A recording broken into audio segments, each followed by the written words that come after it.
당신은 직감을 믿습니까? 저는 믿지 않았습니다. 아니, 믿고 싶지 않았다는 게 정확하겠네요. 33, 중견제약회사 마케팅팀 과장.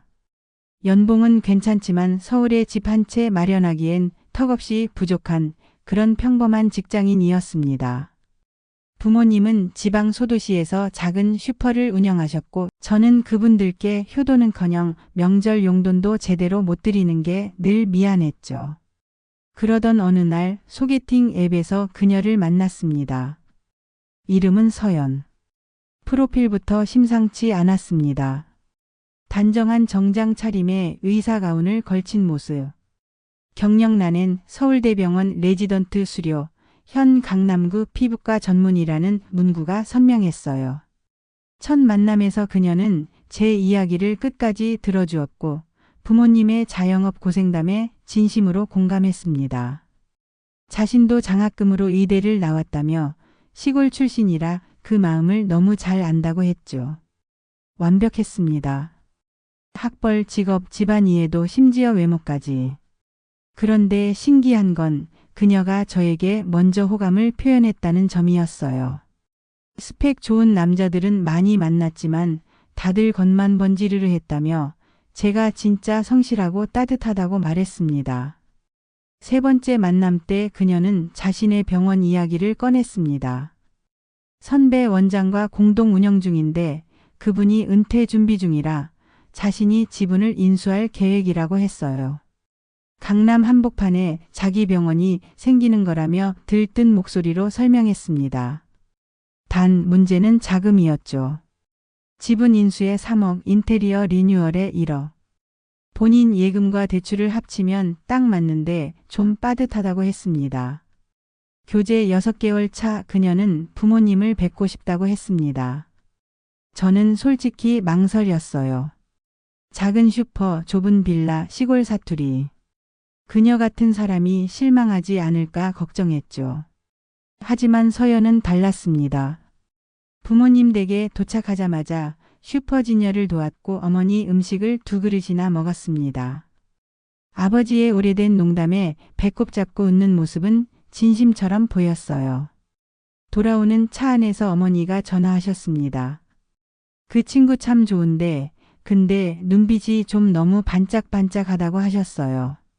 뭔가 계산하는 것 같은 느낌이 들었다고요. 저는 의사라서 원래 눈빛이 날카로워 보이는 거라며 어머니 말씀을 가볍게 넘겼습니다. 교제 1년 차 서연은 결혼 이야기를 꺼냈습니다. 내년 봄에 결혼하자고 평생 함께 살고 싶다고 했어요. 저는 기뻤습니다. 하지만 동시에 현실적인 문제가 떠올랐죠. 전세금, 혼수, 예단, 결혼식 비용. 제 통장엔 고작 8천만 원 뿐이었으니까요. 그때 서연이 제안했습니다. 분당에 괜찮은 5억짜리 아파트가 있는데 전세로 들어가면 4억 5천만 원이라고 했어요. 자신이 3억 5천을 내고 저는 1억만 보태면 된다고 했습니다. 병원 지분 인수 계획을 좀 미루고 먼저 우리 집부터 마련하겠다는 거였죠. 부모님도 편히 오실 수 있게 방 3개짜리로 알아봤다고 했습니다. 너무 고마웠습니다. 저는 제 예금 8천만 원에 부모님께 2천만 원을 빌려 간신히 1억을 만들었어요. 계약 당일 서연은 통장을 보여줬습니다. 잔액 3억 7천만 원. 자신이 진심이라는 걸 보여주고 싶다며 화면을 천천히 스크롤해 보여줬죠. 그런데 이상한 일들이 하나씩 생기기 시작했습니다. 계약 2주 후 서연이 갑자기 병원 휴가를 냈습니다. 부모님이 편찮으셔서 한 달 정도 시골에 내려가 있어야 한다고 했어요.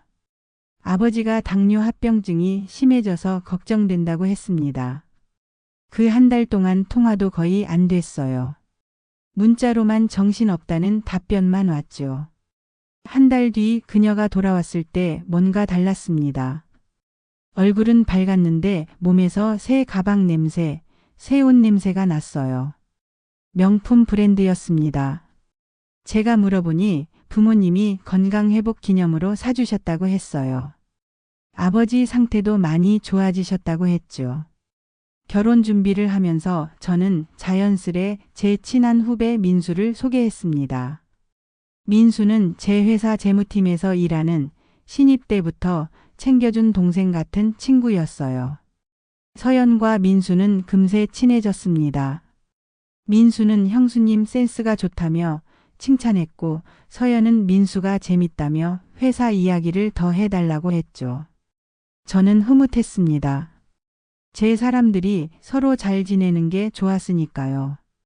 그런데 어느 날 문득 서연이 민수에게 제 통장 비밀번호를 물어보는 걸 들었습니다. 결혼준비금 통합 관리한다며 민수에게 재무 조언을 구한다고 했어요. 재무팀이니까 잘 알 거라고요. 민수는 웃으며 형 비밀번호 패턴이 뭐냐고 되물었습니다. 저는 그냥 농담인 줄 알았어요. 결혼식 D-30. 회사에서 팀장님이 저를 따로 부르셨습니다. 결혼 준비 한창이냐고 물으시며 예비 신부 재산 관계 확인은 해봤냐고 물으셨어요. 요즘 혼인빙자나 계약 사기가 많아서 특히 부동산 계약이 껴 있으면 더 조심해야 한다고 하셨죠. 공동명의로 했냐고 차용증은 썼냐고 물으셨습니다. 저는 전세라서 제 명의로만 했고 차용증은 쓰지 않았다고 답했어요. 팀장님은 한숨을 쉬시며 그냥 하는 소리라고 하셨지만 계약서 특약사항은 한 번 더 확인해 보라고 하셨습니다. 그날 밤 저는 전세 계약서를 다시 꺼내 봤습니다. 특약사항 3조에 이런 내용이 있었어요.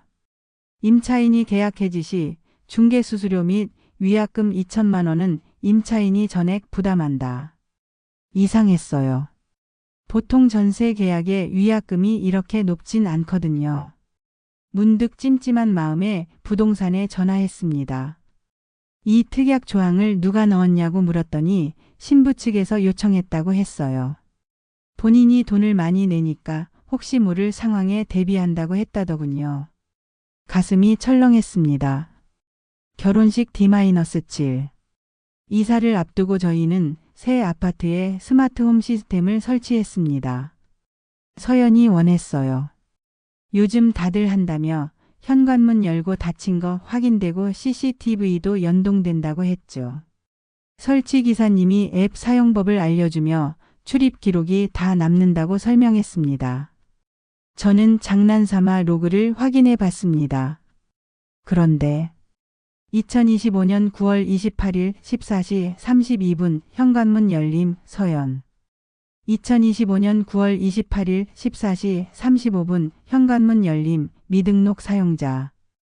2025년 9월 28일 17시 58분 현관문 닫힘 2명. 그날은 제가 회사에 있던 날이었습니다. 그리고 서연은 병원 당직이라고 했던 날이었어요. 손이 떨렸습니다. 더 위로 스크롤을 올렸습니다. 한 달 동안 최소 8번. 2명 출입 기록이 찍혀 있었어요. 그날 밤 저는 서연에게 물었습니다. 우리 집에 누구 데려온 적 있냐고요. 서연은 없다고 했다가 아언니랑 인테리어 상의하러 왔었다며 깜빡했다고 했습니다. 목소리는 너무 자연스러웠어요. 하지만 저는 그날 민수에게 전화를 걸었습니다. 9월 28일에 뭐 했냐고 물었더니 반차 내고 자기 자취방에 있었다고 했어요. 거짓말이었습니다. 결혼식 D-3.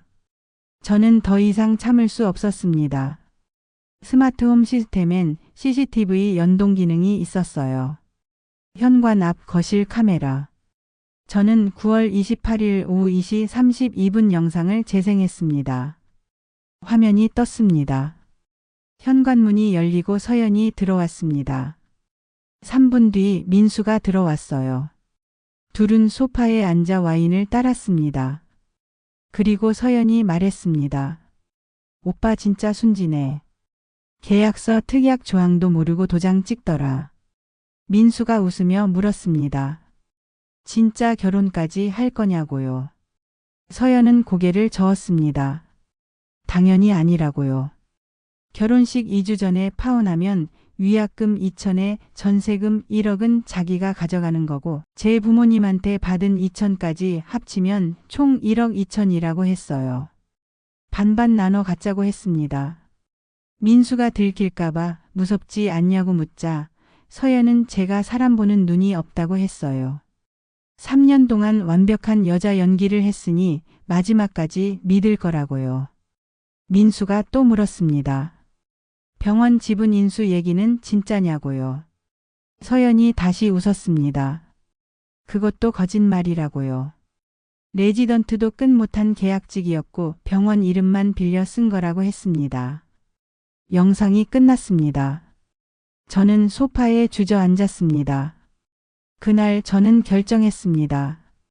결혼식을 강행하는 게 아니라 공개 폭로로 가기로요. 저는 서연의 부모님, 제 부모님, 하객 명단에 오를 친지들, 그리고 회사 동료들을 모두 초대했습니다.